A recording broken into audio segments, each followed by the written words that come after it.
Okay, so recording is started. I'm just stopping my video to save the bandwidth for everyone. So in this discussion, we will be talking about 5G, 6G use cases with artificial intelligence. My name is Sanjay Kumar. I'm founder of a company called TelcoLearn, where we are providing telecom and cloud training services to various companies. Now, why we are talking about artificial intelligence, and if you are aware, on almost on daily basis, we are hearing a lot of layoff in various telecom companies, which are, costing a lot of people their jobs. Like for example, Nokia have announced that they are going to cut down around 14,000 jobs. Ericsson is doing some thousands of jobs. Dish is confirming more layoffs. And the latest one, Cisco has announced today that they are going to lay off around 4,000 people.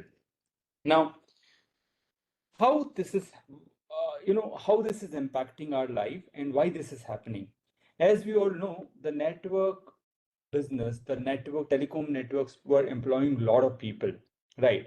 Over the period of time, many of these things which were done by the human beings are now done by some kind of software programs, which are typically some kind of robots, some kind of automations, etc. Right?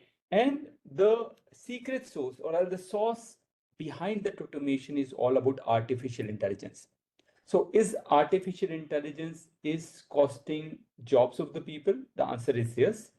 Is artificial intelligence going to take your job or my job? The answer may be yes. But can we really avoid that? We cannot. The only thing what we can do is we can understand, we can learn more about artificial intelligence and how it is going to be applied in the telecom world. Then only we will be able to save our jobs, right? So learning artificial intelligence is going to be one of the critical thing in the next 1 year, right? Second thing is, once we learn artificial intelligence and the components related to it, it is not our job roles are not more restricted to the telecom industry only, because artificial intelligence is not really restricted to the telecom industry only, and we can actually go across different industries where the artificial intelligence and machine learning is being used. The third and another important thing here is, now, when you look at the telecom jobs, when you look at the telecom jobs today, in last 5 years, these telecom jobs have drastically changed, right? If you look at it, 5 years down the 5 years back, nobody used to talk about cloud, DevOps, CI/CD, microservices in the telecom world, right? But today, almost all our radio network and the core network are deployed on cloud architecture, both radio network and the core network. And we will see that in the upcoming sections, where we will talk about, yes, how we are using all these things in the form of radio network and the core network. There are some specific functions which are running like running like a AI engine in the telecom network. Right. So we are going to see all these things in the upcoming section, and we will understand why AI is important, why artificial intelligence is important for us to survive in the telecom world. How I see it in the telecom industry 5 years down the line, the telecom networks will be more or less the IT infrastructure with absolutely, no purpose-built hardware. It is going to be just transmitters and receivers, and everything will move to the IT infrastructure. The IT infrastructure, which is typically some kind of data centers, which will be hosting your radio network, CU, DU, your core network. And in case of 6G, there are some discussions happening around doing the radio and the core network convergence. So even the radio network and the core network will be converged together for some of the services, not all the services, right? So these are few of the things what we are going to discuss in today's session, right? Now, what is the agenda for today? So this is where we will start with the need of AI in telecom. Why do we really need artificial intelligence? In this one, we will talk about the telecom history, what are the different components, and then why we really need to apply. We don't really need to get into the so many details of telecom, but just from a perspective of artificial intelligence and how it is going to be important for the telecom world. What is artificial intelligence, machine learning, deep learning, and data science? We will talk about it. What are the various AI models in 5G? Impact of artificial intelligence in telecom, some use cases of artificial intelligence in telecom, and then finally we will summarize and take any questions and answers. Right. My name is Sanjay Kumar, and I'm founder of this company, TelcoLearn Services, worked with various companies, with the operator, OEM, system integrator, telecom, training companies. Over 22 years of work experience. Out of that, 17 years I've spent into training. I was one of the AWS authorized instructor as well as AWS solution architect. Worked with various technologies, starting from wireline network to 2G, 3G, 4G, 5G, and then various products I have worked with. Now, if you really want to stay connected with us, you can connect to me on LinkedIn. I assume most of you are already connected, but if not, I will share the links at the end of the session. You can also subscribe to our YouTube channel or maybe join our communities on the link on the Telegram, WhatsApp, Facebook, as well as on LinkedIn. Right. Now, in TelcoLearn, what we do is we provide telecom training program, the customized telecom training programs to the corporates and the end users, where we deliver trainings on the 5G network, 5G protocol development testing, cloud and cloud native, and IP and networking. What kind of courses we deliver? We deliver courses related to 5G, starting from 1 day kind of training, going up to 2 weeks, 4 weeks kind of program, which includes 5G radio, 5G core network, cloud architecture, network slicing, MEC orchestration. If you wish to know more about any of these things, you can visit www.telcolearn.com. Right. In addition to this session, we are also coming up with multiple sessions in the next few weeks. We are going to have a session on 4G, 5G protocol testing with log analysis, where this session will be delivered by one of the renowned trainer, which is Vikas Singh. No fake names, no fake pictures, like some companies are doing. They're just putting some fake pictures and fake names. These are the sessions which are delivered by real people with the real names, with the real designations, right? So he is one of the leading trainer delivering training from last 20 years on the wireless part, 5G optimization, 5G NL protocol architecture, protocol testing, and log analysis. The session will be there on the 2nd March 2024 from almost at the same time on the Saturday, right? If you want to register, I will be sharing the link. You can register for this particular session. After a week, on the 9th of March, we will be having the session on 5G core deployment that will be delivered by me on the next Saturday between 7 to 9 p.m. Right. So I will be sharing the link for the registering for these sessions. If you want to, if you're interested in knowing more about the 5G radio network or 5G core network, protocol procedure, protocol testing, log analysis, and all these things, please feel free to join these sessions as well on the 2nd March as well as on the 9th March. Right. Few points to note here. This is an open session, so we will not get into deep technical concepts. It's going to be a very, very high level session where we will just talk about the implementation of or the need of artificial intelligence in telecom. If you have a question, please raise your hand, and if possible, we will take that question then and there itself. If not, we will take all the questions and answer those questions by the end of the session. Right.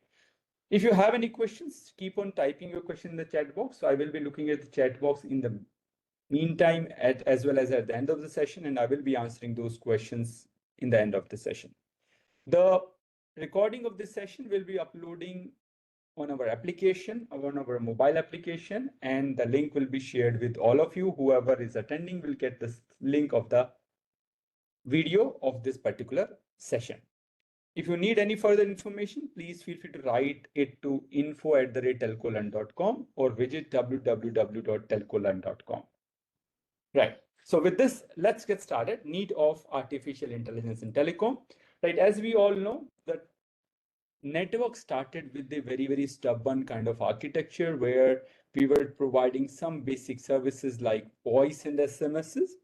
We moved to some 10 kbps data rate to some 20 Gbps kind of data rates. So these are the data rates which has increased, but not only the data rate. 5G is not designed only for data rate. It also provides a lot of different services where we are dividing our network into multiple logical sections, which is called as network slicing, where 5G provides the EMBB kind of services, which is nothing but the extension of the previous generations. But in addition to this, we are providing a lot of services like URLLC or the MMTC or V2X or HMTC, which is introduced in release 17. So there are a lot of new services which are provided by the 5G network, which were not earlier available in the earlier generation of the network, right? 1G and 2G, they were designed for basic voice and SMSs. 3G and 4G, they were providing services like video call, web services, or applications. 5G is something which is connecting everywhere and everything. So with 5G, we are not really expecting only the voice. Just a second. I'm getting some pings in between. Okay. Right. So 5G is not designed only for providing data rate or only for additional higher data rate services, but it also provides you a lot of multimedia services, machine-to-machine communication, connecting almost everybody and everything. So we are expecting billions of devices to be connected with the 5G network. Now, if you look at it, the kind of service verticals which are defined in release 15, EMBB, the MMTC, or the URLLC. Now, when we look at these different verticals, in some vertical, we are looking for 20 Gbps kind of peak data rate. In another vertical, we are looking for 1 million devices per square kilometer. In another vertical, we are looking for 1 millisecond kind of latencies. It is practically not possible to achieve all these things in a single logical network. So what we typically do is we typically divide one physical network function, one physical network layer into multiple logical layers, where every logical layer is called as a network slice. And providing these network slicing or enabling these network slicing is going to be a complete game of automation. You can't really do manually. You can't really manage these network slices manually. It has to be completely automated, and that automation has to be powered with the artificial intelligence and machine learning. Right. Now, artificial intelligence and machine learning is going to get lot of data from the network, and based on that, it will be managing the slices automatically, and that will actually give the desired impact to the end user. The end user may be retail users like us who are using some services like EMBB, or maybe some kind of enterprise customer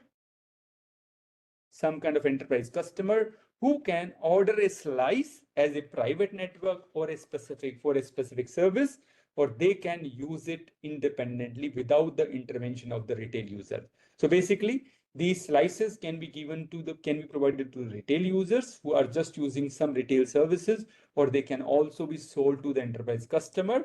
And these enterprise customers will be able to monitor, manage, and access these slices as they want. They can really, and they can even monitor it. They can even reconfigure it whenever they need it. And the whole management of these slices is going to be based on some automation, which is powered by artificial intelligence and machine learning. Now, if you look at it, the network functions which are defined as VNFs or CNFs, without getting too many details about network function, and I'm assuming everyone is aware about what are these network functions. These network functions are generating a lot of data, right? And before we talk about it, let me ask you a question to everyone. Now, who knows more about the users like you and me? The option A, the companies like mobile network operators, which can be Airtel, Jio, Verizon, or option B, which is the companies like Facebook, Google, WhatsApp. So who knows more about us as a user, right? As a user, who knows more about? So option A or option B? Mobile network operators or the companies like Facebook, Google, WhatsApp? Please write your answers in the chat box.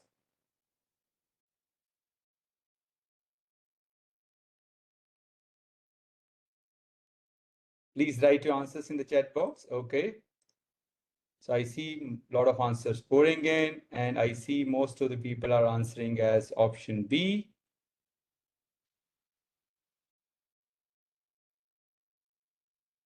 Right.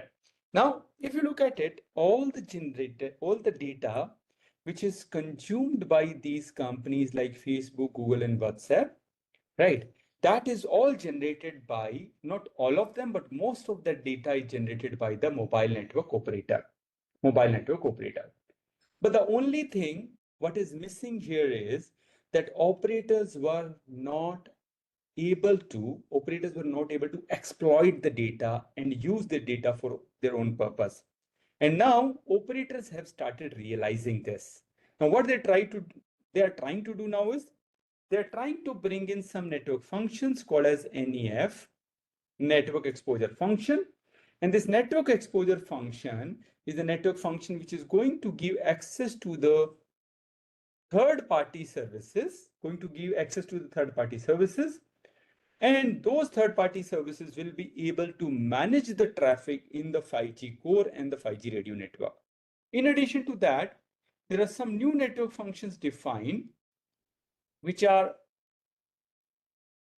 referred as NWDAF, Network Data Analytics Function, which is one of the network function which is running the data analytics in your wireless network, in your 5G core network. So this is like a artificial intelligence AI engine for your 5G core network, which is collecting data from all the network functions like AMF, SMF, PCF, NRF, NSSF.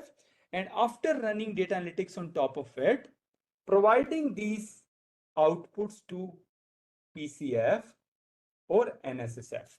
Right.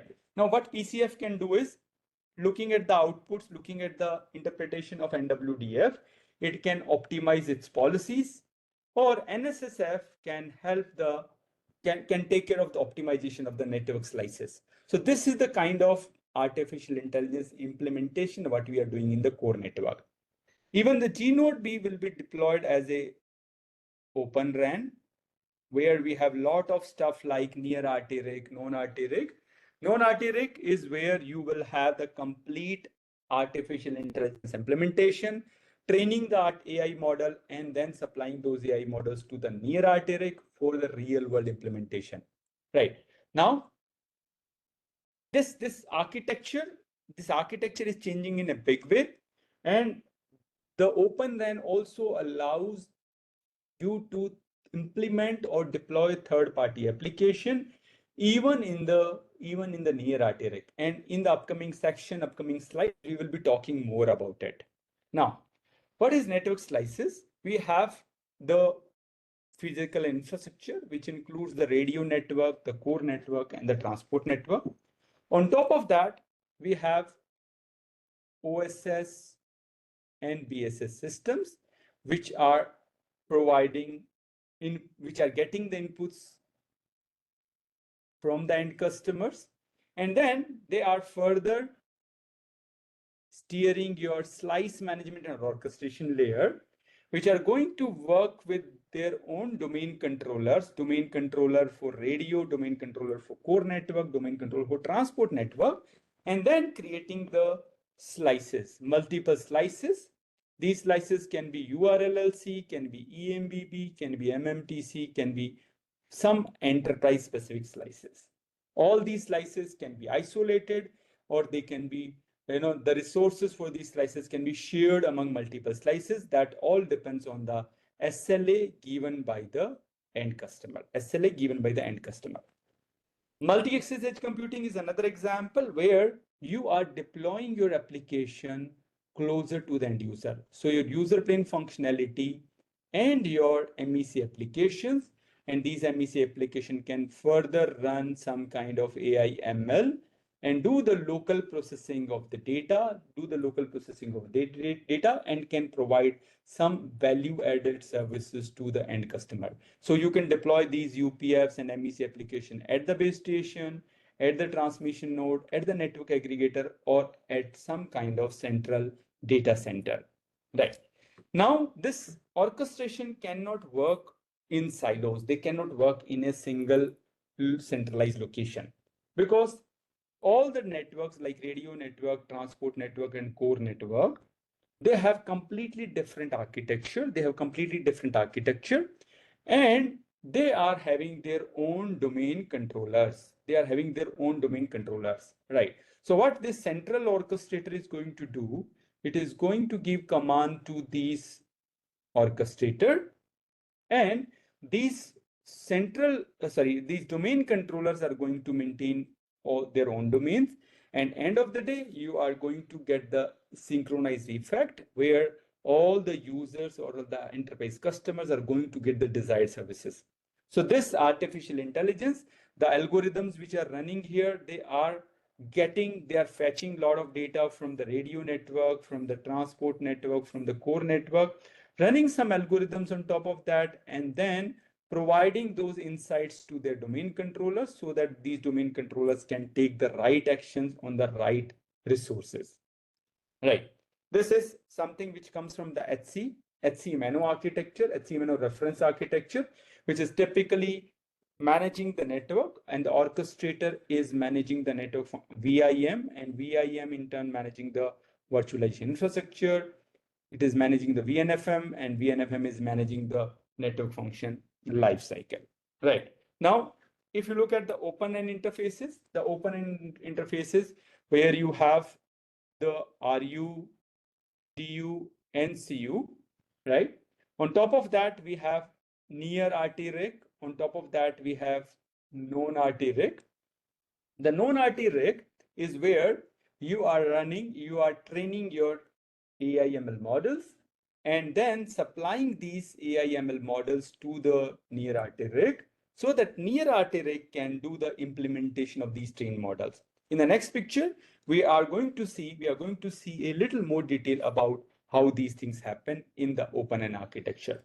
Now, let us have a look at it. Now, we have something called as ML Designer. This is something which is coming from the Linux Foundation project called as Ecumos, which is a part of open-end software community, right? So we are designing our ML models, then providing these ML models to the known RT-RIC management layer, which is actually fetching the data from the data lake, which is getting all these data through the O1 interface, which is FM, PM, etc. Providing the data to the data broker.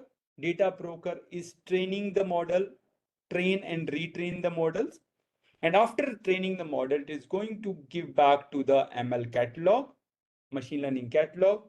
And from there, it is passed on to the known RT-RIC. So known RT-RIC is going to provide this model to the near RT-RIC. Near RT-RIC will be implementing some of these model functionality in the OCU and ODU, collect more data, and then feed the data to data lake. So it's a complete cycle which is happening here. So models are created here, they are trained here, they are provided here so that they can be used to manage the real-time traffic. So this is how the overall AI/ML model lifecycle works in the open-end architecture. Now, in case of 6G, which is also called as IMT 2030, which is defining a six different verticals, which are, some of those are extension of the existing ones like immersive communication, hyper reliable, and massive communication. But some new areas like integrated sensing and communication called as ISAC, integrated AI and communication. So in 5G also, the AI was used very frequently, but it was not really considered as a native AI support. In case of 6G, we are talking about native AI support in the 6G network. And that's why we are considering that 6G network will be having the integrated AI. So most of the use cases, what we are talking about in the 6G network, are going to have some or the other intervention of the artificial intelligence. Now, before we move forward, right, let me ask you a question. What is your expectations from AI/ML in 5G or 6G network? What do you expect? What they are going to do in the 5G or 6G network? Can you please write your answers in the chat box? What do you expect from the artificial intelligence and machine learning? what do you expect from artificial intelligence and machine learning? What actually it is going to do in the wireless network? Can you just try to answer this question in the chat box? Any of you? Okay, zero delay and error, operation optimization, manage resource effectively, decongestion, resource allocation. Okay, now if you go a little back, the telecom network had something called as telecom network management, which is not really a new term, which is happening from the day one of telecom network. This telecom management network used to have a basic functionality, and the basic functionality was named as FCAPS, where F stands for fault management, C stands for configuration management, A stands for accounting management, P stands for performance management, and S stands for security management. Now, what we are trying to achieve with AIML, but not, that is more or less related to, but not limited to FCAPS. So more or less the things what we are doing auto healing, like self-healing networks, self-configuring network, resource allocation, or self-optimizing network, right? All these things are not really new to the telecom network. Now, many of these things were happening with the manual intervention, where whenever there is a failure in the network, what you're going to do is you are going to manage it manually. Over the period of years, I would say, the telecom network have got lot of data and lot of insights in the network. And now earlier, the things which were done by human beings, now networks wants to do these things automatically with the implementation of artificial intelligence and machine learning. Let me give an example. If I talk about performance management, right? So whenever I used to look at the performance of the network, I used to work in a network operation center where at midnight around 2 to 3 p.m., we used to download the reports from the OSS, Nokia Netect. I used to work with Nokia Netect at that point of time. We used to download the reports. And after downloading those reports, what we used to do is we typically used to provide these reports in some kind of Excel format to our management team, to our planning teams, and then they used to tell us what has to be changed. Typically, if there are any performance problems in the network, if there are some performance challenges in the network, the typical time it used to take to resolve is 24 to 72 hours. And the kind of networks we are running today with the thousands of base stations in a given city, it is practically impossible to manage these type of performance things in the real time with the human intervention. And that is why we brought in some of the future networks, where one of the concept came as SON, self-organizing network, where networks can organize themselves. It came up with some features like ANR, automatic neighbor relation, MDT, minimization of drive test, self-healing, self-configuring, self-optimizing network, but more or less restricted with the 5G, or not 5G, sorry, radio network, right?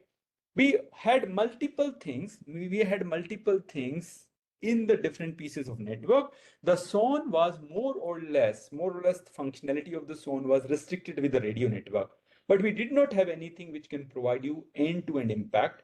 That is why we came up with a new concept, which is called as orchestration.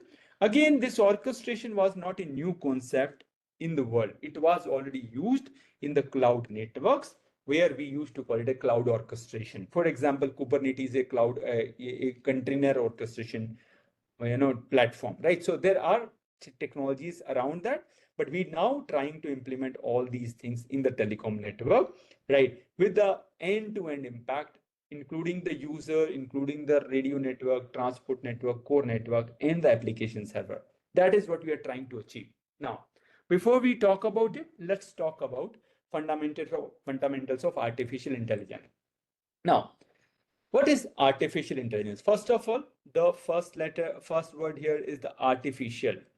The artificial means it is something which is man-made, right? So it is not really, a natural thing. It is an artificial thing which is created to mimic the human behavior.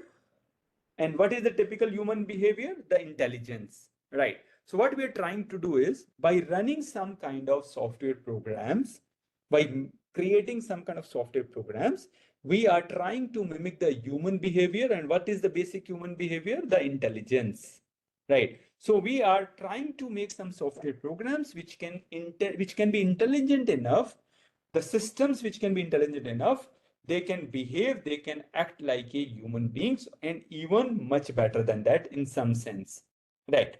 Now, this is basically a computational process which is going to have lot of different algorithms, and those algorithms will be. Now, how do we learn? As a human being, how do we learn?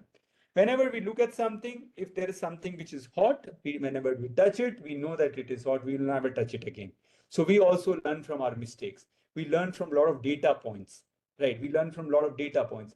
How we speak, how we see, how we hear, everything is related to some data points.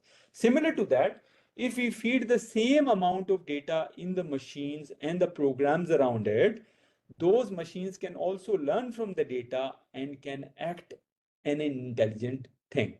That is what we are trying to achieve with the artificial intelligence. We are giving them a lot of data, and with that data, machines are learning, and they can mimic the cognitive functions which are typically associated with the human beings.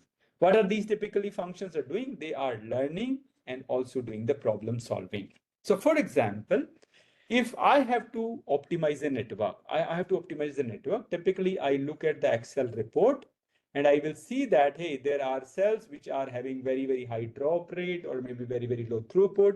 I typically look at their configuration, and then I see that, okay, they are having a lot of interference or maybe some other challenges, and I try to make those configuration changes in the network. So if I can do it by looking at the Excel sheets or the Excel reports, even the machines can analyze these Excel reports and then do the needful, So without any human intervention, these machines will be able to take corrective actions, and that will happen much faster than the human beings. That is what we are trying to achieve with the AI in the 5G network, right? What are the different areas? The machine learning, which can be deep learning, unsupervised, supervised, which we are going to see in the next couple of slides. The NLP, which is natural language processing, which includes text generation, question answering, context extraction, classification, or the machine translation, creating some kind of expert system.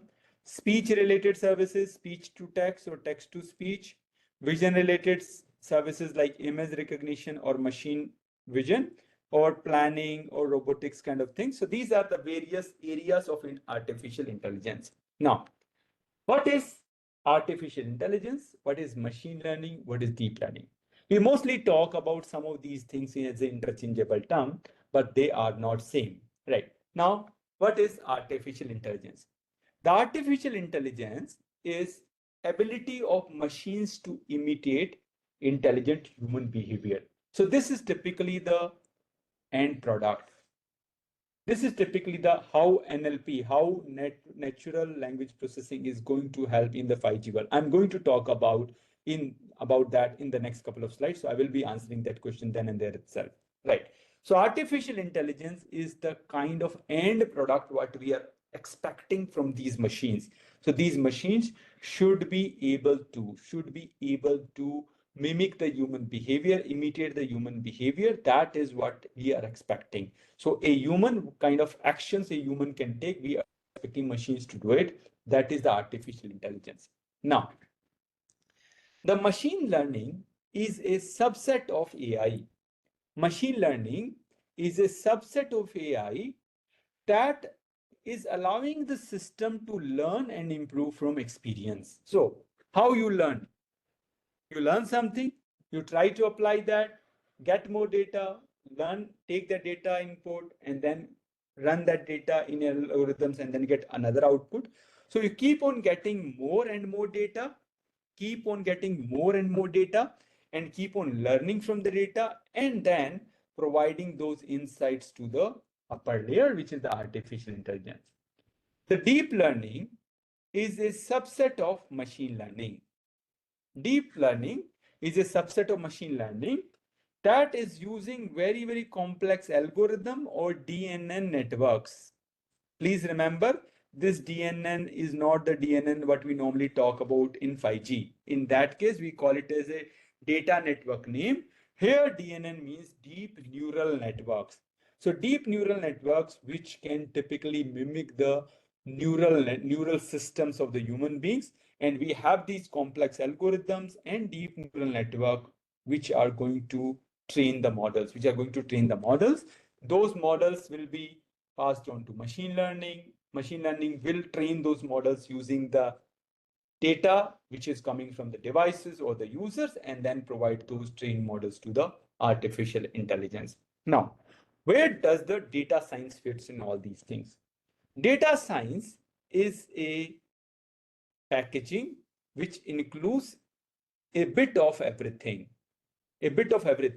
So designing all these end-to-end scenarios and then providing those services as a end product, that is the typically intent of the data science, right? So data science is a superset of all these things, which takes care of a bit of everything, a bit of deep learning, bit of machine learning, bit of artificial intelligence, and then providing that end-to-end impact of that particular usage. That is where the data science fits into, right? The machine learning have multiple types: the supervised learning, unsupervised learning, semi-supervised learning, reinforcement learning. So supervised learning means you give them the input and you give them the expected output, and based on that they will learn. Unsupervised learning, you just give them the data set and then the program has to find the patterns in the data. And reinforcement learning means we are providing some inputs and according to that they are taking the decisions, right? Now, another term what we typically use, and this is going to be a very, very important use case for the wireless network. This is called as federated learning. Now, if you are having a centralized learning or centralized AI model or a global AI model where you are running all the artificial intelligence models, that is very, very difficult to implement, because the amount of processing what you will need, amount of processing what you are going to need is going to be very, very difficult to achieve. In addition to that, what we can do is we can create a federated learning model where we are having a server which can be one of your network, and this server is having connection with a lot of mobile devices, and all these devices are going to run their local AI models and then provide outputs to the global AI model. This gives you two benefits. The first benefit what you're going to get is the computing power of all these devices can be used for training your AI model. And the second good point here is the data of this user can be secured within those devices. So in this case, the users are not sharing their data with the server, but they are just sharing the outcome of the data with the server. So your data privacy. So if you want to keep your data private, for each and every device, federated learning can be one of the method where you can distribute your processing power for training your AI model, as well as keep the data secure for each and every user. So this is what the federated learning is. The other question, what is Gen AI and LLM? Generative AI and large language models. Nowadays, we are talking a lot about these things in the wireless network as well. But let me tell you one thing here. These type of use cases and the another use case which are typically considered as NLP, natural language processing, right? So these are the use cases which are not really very relevant. I would say they can be used just as a spice in the telecom world, but they are not really very lucrative use cases for the wireless network. And why I'm saying so, I will try to explain that. Now, what is generative AI? What is generative AI? The generative AI is typically a artificial intelligence where you can have some inputs, and that input can allow you to create some kind of content. What can be that content? That content can be some kind of text. That content can be some kind of image. That can be some kind of video, right? Now, this text, for example, chat GPT. The image means the DALL-E 3, for example. The video, there are a lot of applications which can create videos based on the text input what you give, right? Now, all these things are good to know, good to use from a application perspective, where the end users are using these applications, are using these applications to generate some of the content. But how relevant it is going to be, for the wireless network management, that is still questionable.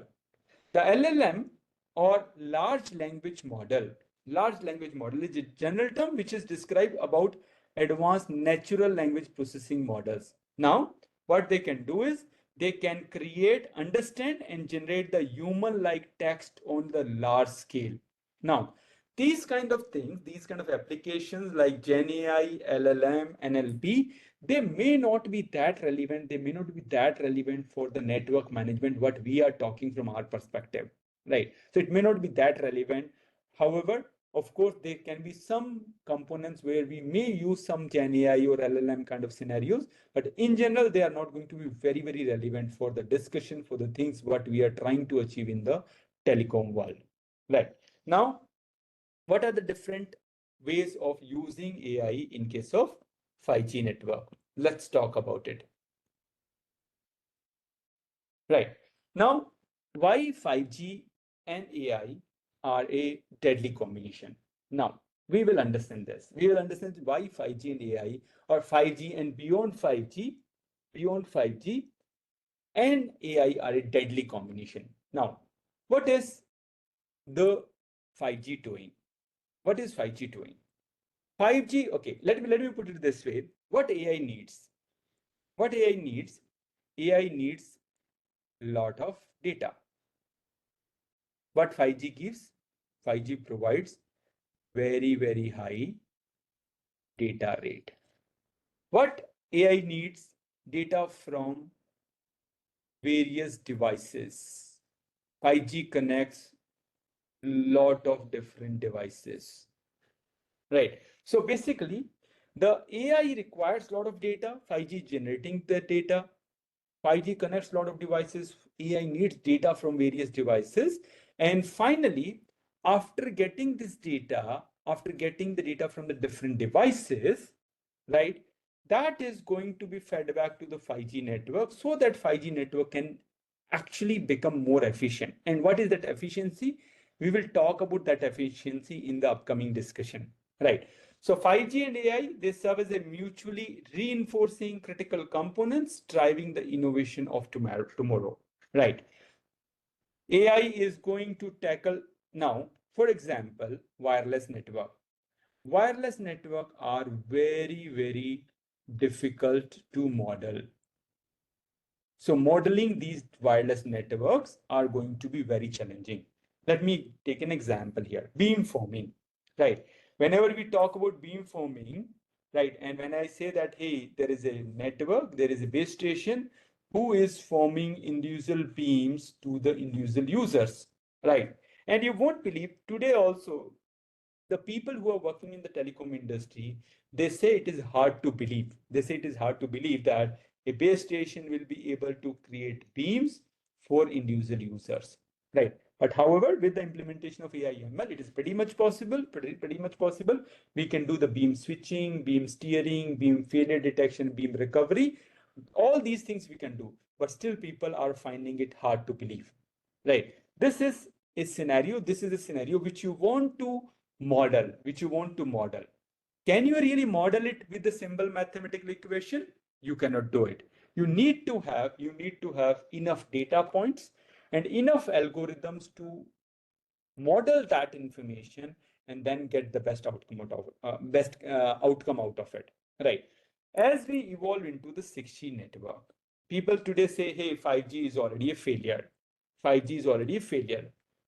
Now, we are venturing into the 6G network, which is expected in 2030, but I am expecting that it may come sooner than expected. May not be because of technical reasons, maybe because of some political reasons. Today, every company is every company is fighting for the dominance in the technology world, and they are doing a lot of stuff. They are doing a lot of stuff in the technology. For example, in India, we are setting up so many different test beds, so many different agencies, so many different missions, visions around 6G. So I am expecting that this 6G may come sooner than expected, because there is a global push happening around 6G. Even though as a technology it may not be required as of now, but it may be coming sooner than expected. That's what I'm expecting. I may be wrong. I will be happy to be wrong, but that's what I'm expecting, that it will come sooner than expected. Now, what is 5G and AI? What 5G provides? 5G provides you extreme capacity. 5G provides you multi-Gbps speeds, ultra high reliability and low latencies, robust end-to-end security and privacy, new and diverse services, spectrum deployments. What AI provides is contextual awareness, personalization at scale, intelligent, intuitive, and automated actions with the self-learning solving impossible to model problem. So these are the typical characteristics of 5G and AI. Now, what is happening here? The AI is advancing. The more data it is getting, the more advanced it is becoming. Advancements in AI making 5G better. And proliferation of 5G is making AI better.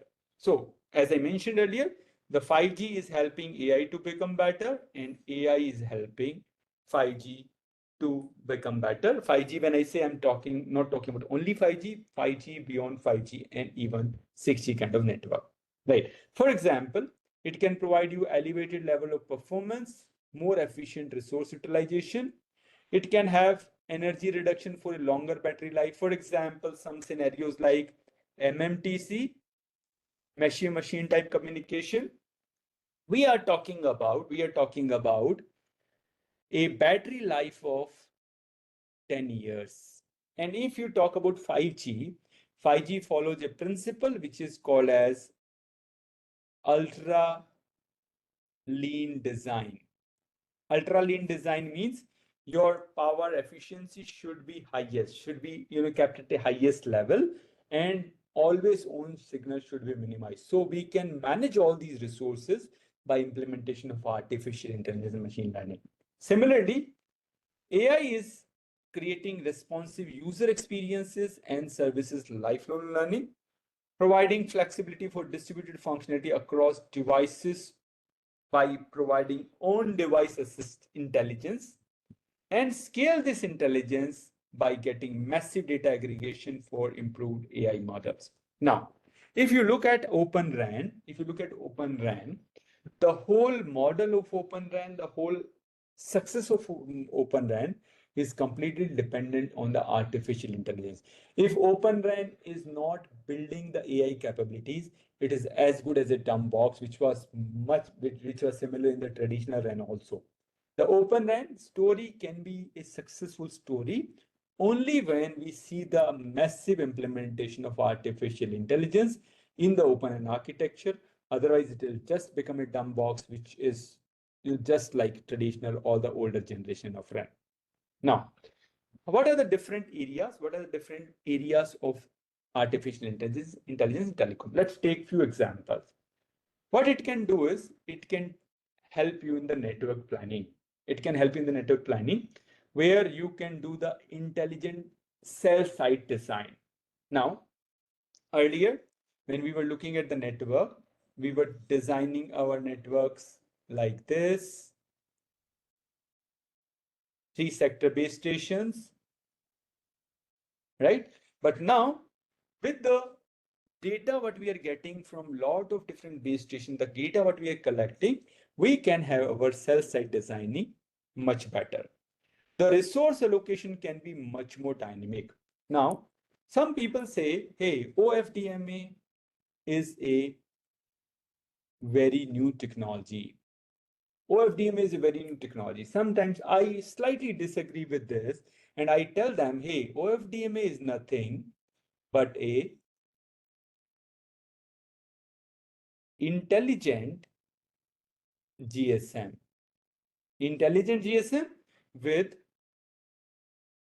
much higher bandwidths. And let me use an example to prove this. Let me use one example to prove this. Now, can you tell me what is the subcarrier spacing of OFDMA? Can you just help me with the subcarrier spacing of OFDMA in 4G, not in 5G, because in 5G it is scalable. In 4G, what is the subcarrier spacing of OFDMA? Can you help me answer this? 15 kilohertz. So 15 kilohertz is the subcarrier spacing, but do we use 15 kilohertz subcarrier? The answer is no. We use multiply by 12, which is 12 subcarriers, which comes to 180 kilohertz, 180 kilohertz, which is approximately equivalent to the bandwidth of GSM, which was called as 200 kilohertz. The bandwidth of GSM was 200 kilohertz, which is almost, very close to the bandwidth of subcarrier spacing. So subcarrier spacing is 15 kilohertz, but we don't really get it. We get into 12 as a resource block, which is close to 180 kilohertz, very, very close to 200 kilohertz. If you look at the time duration, the TDMA frame, what we used to have in GSM, the duration of the TDMA frame used to be 577 microsecond, which is typically one time slot in LTE, which is called as 0.5 millisecond, and total it becomes 1 millisecond, which is your TTI. Now, if you look at these numbers, right, the numbers are more or less in line with the things what we had in GSM. But where was GSM different? GSM was giving these resources to the user in a very, very static manner. LTE is doing it intelligently. LTE is doing it intelligently, and they are changing these resource allocation every 1 millisecond, which was not the case with the GSM, right? So the dynamic resource allocation is one of the key for the future generation of network, and 5G is a very, very forward-looking network. What do we mean by that? The resource architecture of the 5G network, is more or less closer to the like it can support any future generation. So we are not having very, very stubborn architecture. It can also help you to improve your cell coverage as well as cell capacity, predict the traffic and manage the traffic accordingly. Network slicing is one of the features which I mentioned, which cannot even work without artificial intelligence. Intelligent power control, right? If you see, almost 20% OPEX, is spent on energy bills. So if you can manage the power efficiency of the network, now you have a base station which is transmitting 4 carriers in every cell. You can do what? You can just switch off some of these carriers in the night time whenever the utilization is very, very low, and that can save you a lot of energy. So energy efficiency, it is not completely new. We were doing it with something called as intelligent shutdown. Even in the previous generation, we were doing it. But why we were doing it? We were just doing it to save the battery backup. We are just doing it to save the battery backup. Now we are doing it intelligently so that we can save a lot of energy. We want our networks to be energy efficient and sustainable network with a very, very low carbon footprint. That is what we are expecting from the future network. Overall service quality management and the network virtualization, which cannot happen without the implementation of artificial intelligence. Right. In the network optimization, sorry, just give me a second. Let me have a sip of water.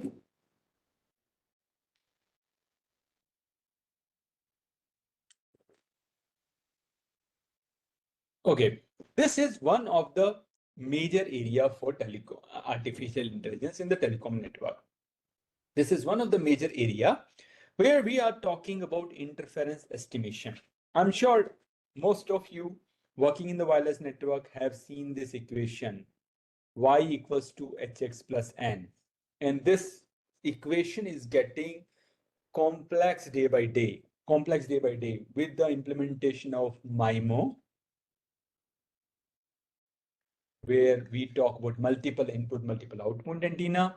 We move to MIMO, massive MIMO, and now we are talking about eMIMO, which is called as extreme MIMO. With every antenna being added, this equation is going to become multifold, and these matrices are going to get more complex. Now, estimating interference in all these things, it's going to be a big task, and that is where AI/ML plays a very, very important role. Self-healing of the network, dynamic cell reconfiguration based on some kind of network parameter, real-time adaptive networks, real-time migration of services, intelligent node updating, data verification, right? So there are a lot of things which are done on the network optimization space as well. We don't really have enough time where we talk about each and every use case here, but these are some of the area where artificial intelligence is going to play a very important role. O&M is another area where it is going to be very important, which is monitoring of network API and taking corrective action quickly, right? The ticketing system, which were majorly manual system earlier, it has to be automated. What is ticketing? If you don't know, there is some tool called as Action Remedy, which used to be there. I have worked in that tool, and maybe today they are replaced with some other tools. They used to generate something called as TTs, trouble tickets, whenever there is a fault in the network, and CRs, change request, whenever some changes has to be done in the configuration of the network. Nowadays, all these things can be done automatically. Failure detection, root cause analysis. Whenever there is a fault, RCA is one of the key term what we have to use, called as root. What was the root cause for this problem? Network intrusion detection and elimination, alarm correlation, predictive hardware maintenance, right? So all these are the use cases of artificial intelligence for network operation and maintenance. The hardware itself is getting AI enabled. The radio access network chipsets are getting artificial intelligence. The antennas are becoming intelligent. Please remember, the antennas are not intelligent. The antennas are just electrical conductors. The algorithms or the DSPs operating these antennas are going to be intelligent. However, they are maintaining the antenna, so that's why we refer that as an intelligent antenna. In case of 6G, there are some new concepts coming up. If you have heard about it, cell-free massive MIMO. Cell-free massive MIMO. RIS, reconfigurable intelligent surfaces. These are some of the areas which are having a lot of research spending happening in the future. A lot of colleges, a lot of companies are all working on cell-free massive MIMO and RES. The kind of MIMO thing, what we are talking about 5 years, 10 years back, even that was looking imaginary. Today, cell-free massive MIMO and RES may look imaginary. It may become reality in next 5 years. Intelligent data centers where they can do lot of analytics, lot of artificial intelligence, as well as give you a lot of insights into the future of the data, right? AI powered RF front end. RF front end is typically the front end of the radio frequency generators, and that can also have some artificial intelligence powered into it. And also getting chipsets for millimeter wave. I'm sure working with 5G, you already know what is FR1 and FR2, right? However, there are some new concepts which are coming up. One is called as FR3, which is not really official term, but unofficial term, which is typically the band between 7 to 24 gigahertz, and FR4, which is beyond 100 gigahertz. So we are also trying the new frequency bands in the future generation, which includes the bands between 7 to 24 gigahertz, which were excluded in the 5G network, and the FR4, which is going to have the data rates beyond 100 gigahertz. Right. The services related to cloud AI, intelligent security, managed services, data monetization, improved customer experience. Now, the biggest problem with the 5G network today, in all the previous networks, whether it was 1G or 4G, what we typically did was we had a problem, and we were trying to find a solution of that problem by 1G, 2G, 3G, or 4G network. In the 5G, for the first time, we have done other way around. We have found a solution, and now we are trying to find a problem. Right. And because of this, 5G monetization is becoming a big challenge. Right. Now, if 5G can give you 200 or 300 Mbps kind of data rate, 200 or 300 Mbps kind of data rate, right? You don't even know what to do with this. Most of the time you use this kind of data rate either at your home or at your office where you already have Wi-Fi available, And today, if operators are trying to make some money from 5G, it is getting very difficult because customers are not ready to pay for this. Customers are not ready to pay for this because they don't really have the applications to use this data rate. They don't have the application to use this data rate. And because of that, the monetization of 5G is going to be a big problem. Now, how do they really do it? To do this, they have came up with some concepts like private network, which is typically referred as NPN, non-public network. They came up with some services like MMTC, URLLC, or they are talking about some other applications like edge applications, etc. But none of these things are able to give them the significant revenues. They are not able to get the significant revenues out of it, right? And because of this, operators have slowed down their pace in the wireless network deployment. Operators are going little slow in deploying more networks because neither the public networks, and when I talk about NPNs, the private network, even they are getting tough competition. In most of the countries, in India it is yet to happen. They are also getting the license for the CNPNs. CNPNs are typically the captive non-public networks. In US, for example, they have given a CBRS band for the private network license, which is a band between 3550 to 3700 megahertz. Total 150 megahertz kind of bandwidth is allocated for the non-public network.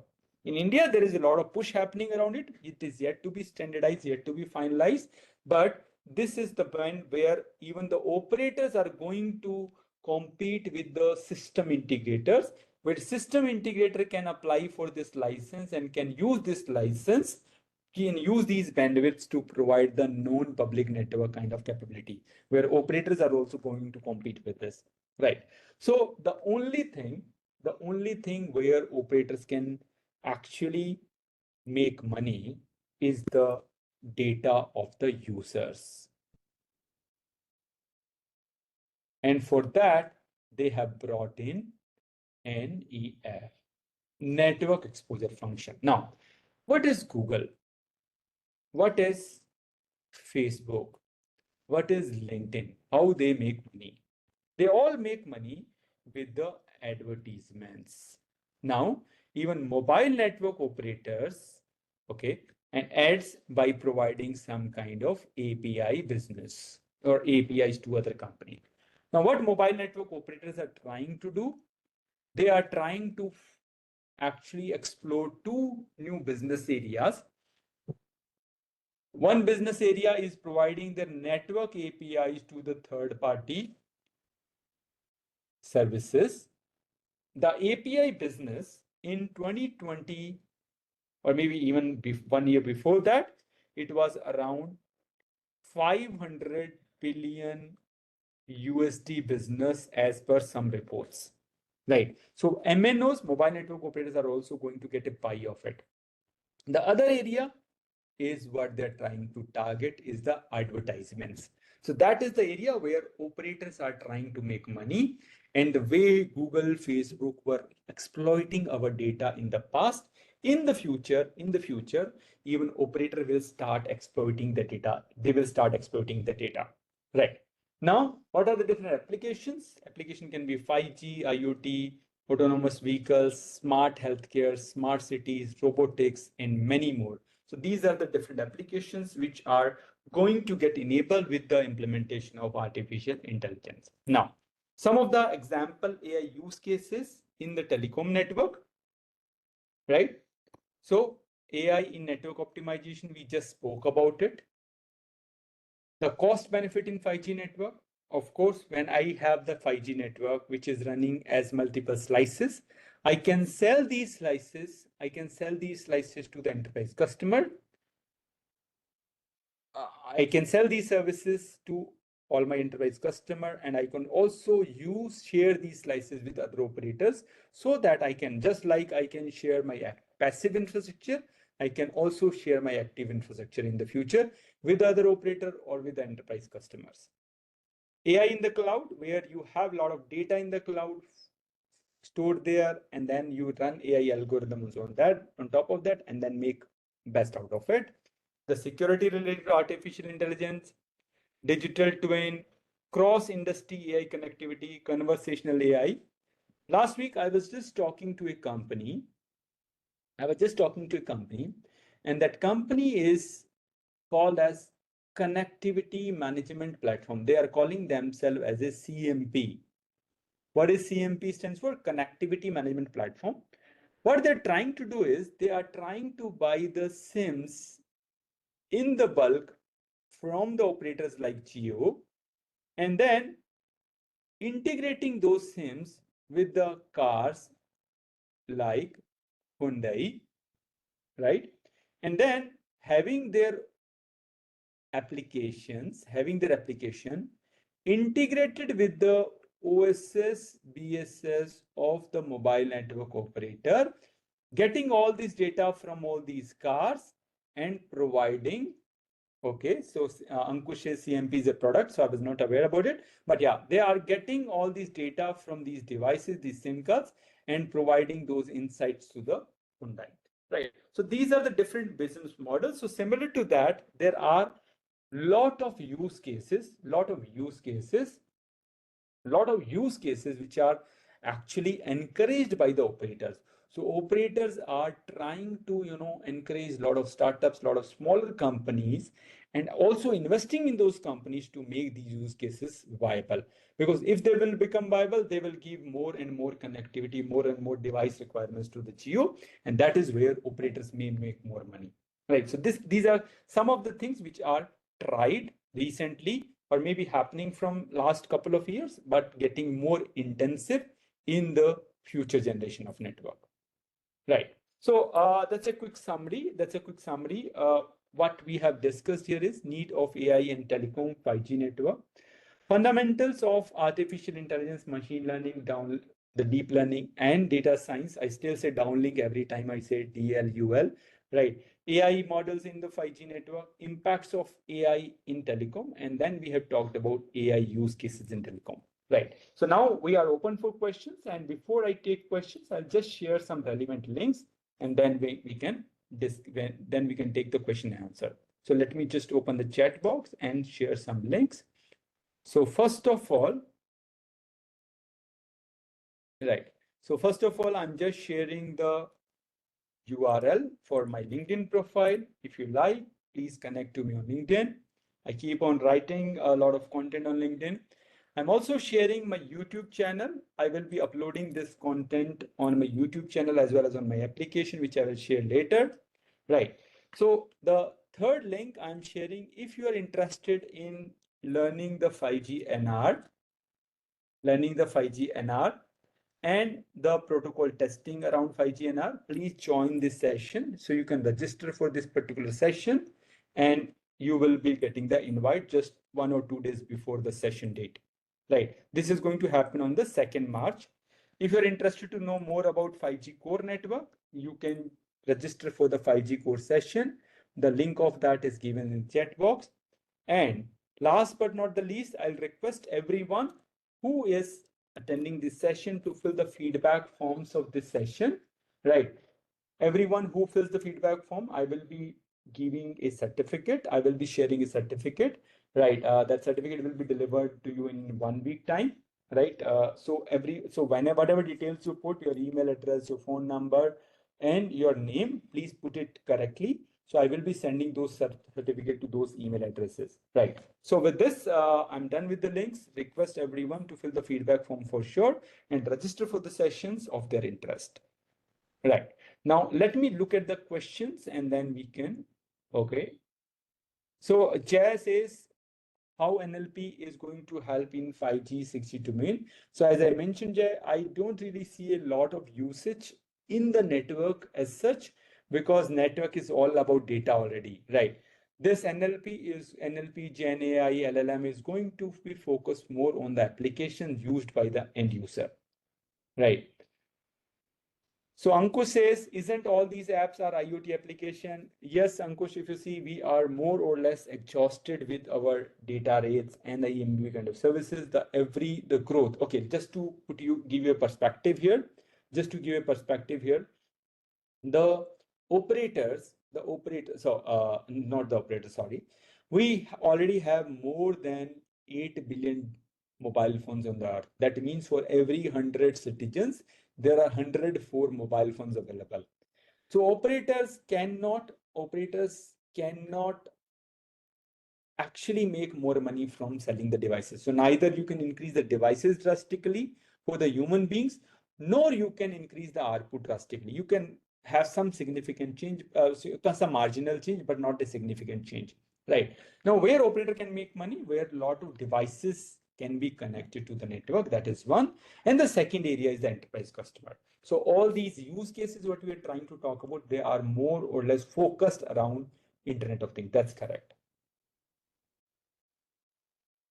So Ankush says, okay, CMP is available as a product. That's good.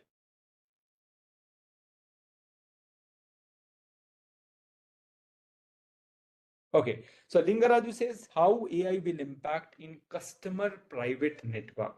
Now, Lingaraju, if you see this, this particular architecture is not really restricted to the private network or the public network.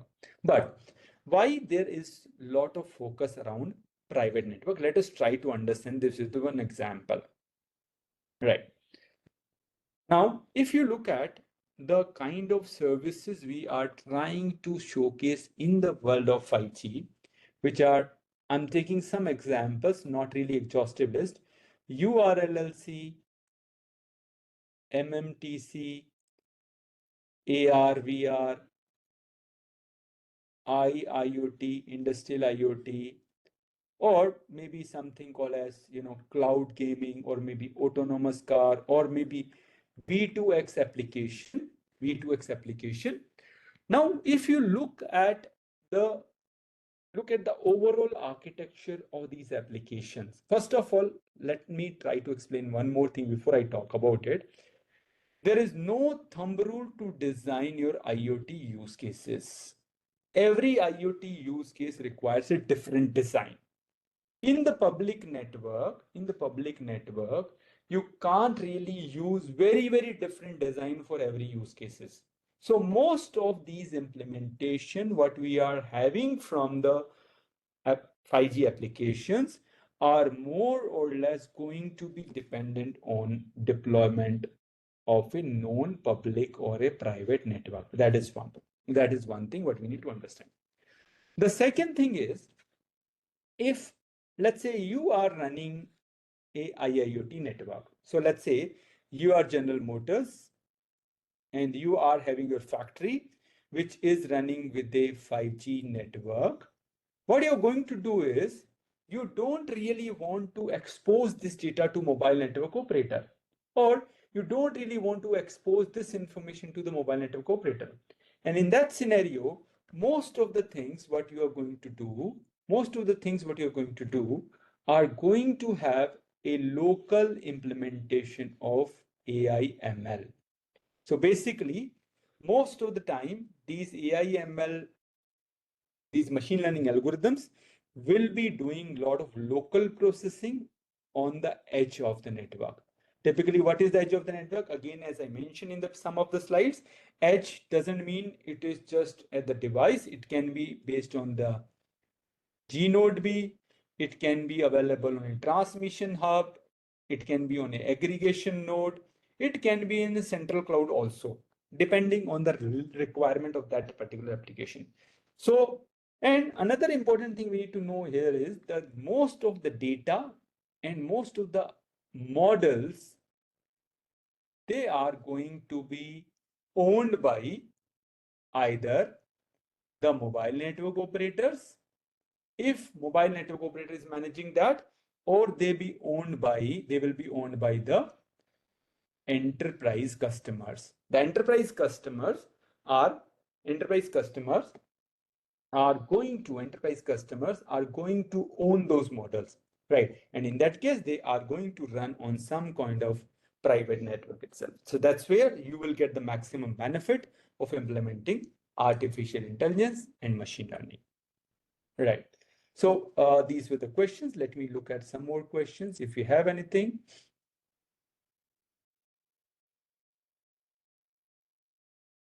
Right. So there is a question from Carlo. Besides the NWDF, do you see the development of any particular network function in 5G, 6G, or 6G focused on AI/ML? So Carlo, if you see this, there are two network functions which are of primary interest, and both those things are related to different verticals. One is the data analytics, another one is the network exposure. So, and if you look at the recent changes, they are adding more and more services in these two network functions. If you look at the release 17, there are a lot of services are being added in the network exposure function. And it is not, and if you see, and if you look at closely, today we have almost 28 network function, 28 network function in the 5G core network. Put together, they have 102 services. Now, in future, in 6G, I don't really see that the network function is going to be of a very significant importance. What is going to be more important is these services. So these network functions are getting more or less irrelevant. The services are becoming more important. And if you see, there are a lot many new services which are being added, and that is going to add a lot of value to both NEF and NWDF. I hope that makes sense, Carlo. Any follow-up question on this, please feel free to drop your message.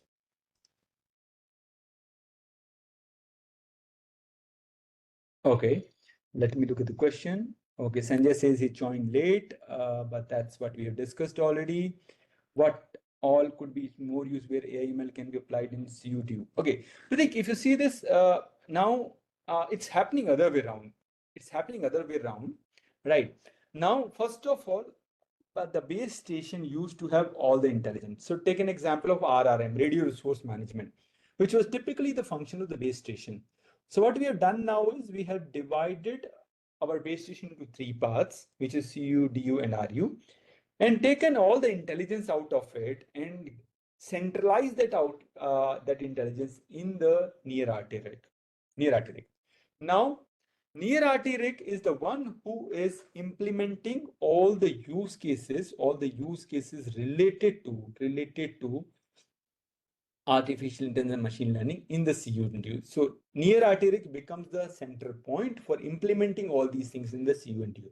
For example, a throughput optimization. For example, there is a SLA, there is a service level agreement with the customer, and you want all the users to get the minimum 25 Mbps kind of data rate. In that case, you can actually explore your AI ML model to provide that kind of capability to the end user.